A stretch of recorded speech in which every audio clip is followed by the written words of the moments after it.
नमस्कार दोस्तों, आज मैं आपको बताऊंगा कि एलएमबी लाइसेंस से हम कौन कौन सी गाड़ियां चला सकते हैं। जी हां दोस्तों, जब से ट्रांसपोर्ट डिपार्टमेंट के नियम बदले हैं तब से देश के सभी ड्राइवर परेशान हैं, कंफ्यूज हैं। उनको ये नहीं पता कि हम एलएमबी लाइसेंस से कौन कौन सी गाड़ी चला सकते हैं। सभी को इस बात की कंफ्यूजन है, क्या हम प्राइवेट गाड़ी ही चला सकते हैं, क्या हम कमर्शियल गाड़ी नहीं चला सकते हैं, क्या हम Bolero pickup, tempo traveller, force, tractor, Tata 407 इस प्रकार की गाड़ियां चला सकते हैं या फिर नहीं चला सकते हैं। तो आज मैं आपको प्रूफ के साथ ये बताने जा रहा हूं और आपकी सारी कंफ्यूजन दूर करने जा रहा हूं कि एलएमबी लाइसेंस से हम कौन कौन सी गाड़ी चला सकते हैं। वीडियो शुरू करने से पहले बस आपसे इतनी रिक्वेस्ट करना चाहता हूं, अगर आप हमारे चैनल पर पहली बार आए हैं तो चैनल को सब्सक्राइब करके बेल आइकन जरूर दबा देना, क्योंकि हमारे चैनल पर आने वाली हर वीडियो ट्रांसपोर्ट से रिलेटेड होने वाली है। तो चलिए दोस्तों वीडियो शुरू करते हैं। दोस्तों यहाँ पे मैं आपको जो ये डॉक्यूमेंट दिखाने जा रहा हूँ, ये सरकारी डॉक्यूमेंट है, ministry of road transport and highway का ये नोटिफिकेशन है, ये ऑर्डर है और ये 16 अप्रैल 2018 को जारी किया गया था। और यहाँ पे लिखा हुआ था दोस्तों, एलएमबी लाइसेंस के ऊपर सारी जानकारी दी थी कि एलएमबी लाइसेंस से कौन कौन सी गाड़ियां चला सकते हैं। ये ऑर्डर 2018 से ही लागू हो गया, लेकिन आपको जानकारी नहीं है। यहाँ पे देखिए लिखा हुआ ministry of road transport and highway, यानी कि दोस्तों ये केंद्रीय परिवहन विभाग की तरफ से ऑर्डर जारी किया गया है। और ये ऑर्डर जारी किया गया है एलएमबी लाइसेंस की सभी जानकारियां देने के लिए। इन्होंने यहाँ पे जिक्र किया है सुप्रीम कोर्ट के एक जजमेंट का। जी हाँ दोस्तों, ये 3/7/2017 को एक सुप्रीम कोर्ट ने जजमेंट दिया था। इसका यहाँ पे फाइल नंबर, केस नंबर भी दिया हुआ है। और ये केस था मुकुंद देवगन और ओरिएंटल इंश्योरेंस कंपनी के खिलाफ। ठीक है, यहाँ पे जो मुकुंद देवगन थे वो एक ड्राइवर थे और उनके पास एलएमबी लाइसेंस था और उनसे कोई दुर्घटना हो गई थी और ये जो ओरिएंटल इंश्योरेंस कंपनी है ये उसका मुआवजा देने को मना कर रहे थे। तब ये केस सुप्रीम कोर्ट में गया और सुप्रीम कोर्ट ने ये जजमेंट दिया कि एलएमबी लाइसेंस से आप कौन कौन सी गाड़ियां चला सकते हैं, वो नीचे मैं आपको बताने जा रहा हूं, तो ध्यान से आप सुन लेना। तो दोस्तों यहाँ पे साफ साफ लिखा हुआ आप यहाँ पे देख सकते हैं, drive transport vehicle and if a driver is holding licence to drive light motor vehicle, यानी कि एलएमबी लाइसेंस अगर आपके पास है तो आप ट्रांसपोर्ट यानी कि कमर्शियल गाड़ी भी चला सकते हैं।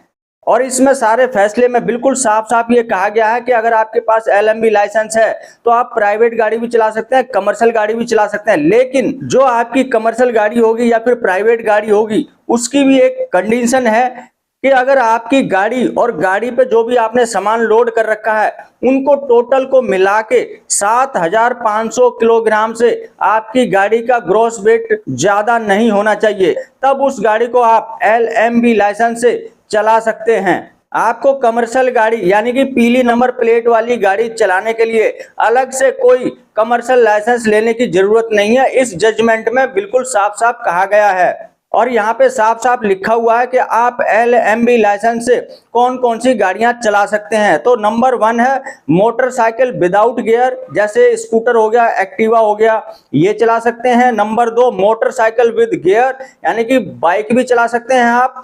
और light motor vehicle goods and passenger, दोनों यहाँ पे लिखा हुआ दोस्तों, यहाँ पे ध्यान रखना। लाइट मोटर व्हीकल यानी कि जो लाइट मोटर व्हीकल होती है ना, जैसे मान लीजिए टाटा 407 हो गई, आपकी क्वालिस हो गई, तवेरा हो गई, फोर्स हो गई, टेम्पो ट्रेवलर हो गया, बलेरो पिकअप हो गई, इस प्रकार की सभी गाड़ियां आप चला सकते हैं। यहाँ पे लिखा गुड्स, गुड्स का मतलब होता है जो लोडिंग वाली होती है वो, और पैसेंजर यानी कि सवारी वाली, तो दोनों प्रकार की आप गाड़ियां चला सकते हैं, कोई दिक्कत नहीं है। और चौथा है ई रिक्शा चला सकते हैं, ई कार्ट चला सकते हैं। जी हाँ दोस्तों, आप इससे ई रिक्शा भी चला सकते हैं और ई कार्ट का मतलब होता है ई रिक्शा में जो लोडिंग वाला होता है उसी को ई कार्ट बोलते हैं, जिसमें सामान वगैरह लोड करके ले जाते हैं। और दोस्तों मैं बता दूं, एलएमबी लाइसेंस से आप ऑटो रिक्शा भी चला सकते हैं, कोई दिक्कत नहीं है। तो दोस्तों अब आपको समझ में आ गया होगा कि एलएमबी लाइसेंस से हम कौन कौन सी गाड़ियां चला सकते हैं। लेकिन एक चीज मैं आपको बताना चाहता हूं, जिस राज्य में पैसेंजर गाड़ी को चलाने के लिए पीएसबी बैच बनाया जाता है तो आपको एलएमबी लाइसेंस के अलावा पीएसबी बैच बनाना पड़ेगा। जैसे कि दिल्ली एनसीआर में ऑटो रिक्शा हो, टैक्सी हो, कैब हो, इन सभी को चलाने के लिए एक एलएमबी लाइसेंस और एक पीएसबी बैच होना चाहिए। इसी प्रकार से अगर आपके राज्य में पीएसबी बैच बनता है तो आप जरूर बनवा लें और बेधड़क एलएमबी लाइसेंस से आप इतनी सारी गाड़ियां चलाएं। साथ में आप रोड रोलर भी चला सकते हैं, ट्रैक्टर भी चला सकते हैं, कोई भी दिक्कत नहीं है। ये सुप्रीम कोर्ट का जजमेंट है। अगर आपको कुछ और पूछना है तो आप मुझे कमेंट जरूर करना, मैं उसका जवाब आपको तुरंत दे दूंगा। तो ये थी मेरी छोटी सी जानकारी LMB लाइसेंस के ऊपर। आशा करता हूं कि आपको अच्छी लगी होगी। अगर अच्छी लगी हो तो लाइक कर देना, चैनल को सब्सक्राइब करना मत भूलना दोस्तों। मिलते हैं किसी और जानकारी से भरपूर वीडियो में, तब तक के लिए जय हिंद, वंदे मातरम।